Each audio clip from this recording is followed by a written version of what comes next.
یہ ہے کہ یہ کہنا میرے خیال سے شاید غلط نہیں ہوگا کہ افغانستان کی سرزمین میں اس کی مٹی میں وفائی شامل نہیں ہے. وہ اس برادر ملک کے ساتھ جو ہے جنگ کرنے کو تیار ہیں, انڈیا کی پراکسی میں شامل ہو کر انڈیا سے وہ ڈکٹیشن لے رہے ہیں. اب آپ ایک بات بتائیے, پاکستان کا کیا ہے؟ دو ٹوک موقف ہے کہ بھئی آپ ان ریٹن یہ لکھ کر دے دیں کہ افغانستان کی سرزمین جو ہے وہ پاکستان کی مخالف دہشت گردی میں نہیں ملوث ہوگی. تو سر اس میں کیا خبات ہے, آپ لکھ کے دے دیں.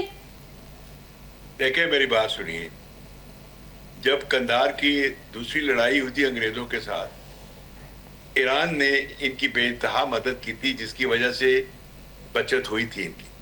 اس کے بعد تیسری لڑائی میں اٹ واز اونلی ایرانین, لیکن اس کے بعد یہ پھر ایران کو بھول گئے اور انہوں نے ایران کے ساتھ وفا نہیں کی. تو سر میں وہی تو عرض کر رہی ہوں, اسی لیے تو کہہ رہی ہوں پاکستان نے ان کا ساتھ دیا, پاکستان نے ان کو 40 سال سے اپنے پاس بسایا, اپنے گھر میں جگہ دی, ان کی مہمان نوازی کی, اور وہی تو میں آپ سے عرض کر رہی ہوں کہ ان کی مٹی میں ان لوگوں کے اندر وفا ہے ہی نہیں ان کے اندر. یہ اپنے محسنوں کو بھول جاتے ہیں اور یہ مسلمان ہونے کے باوجود ان لوگوں کا ساتھ دے رہے ہیں, ان کی پراکسیز کا حصہ بن رہے ہیں جو مسلمان مخالف ہے. پاکستان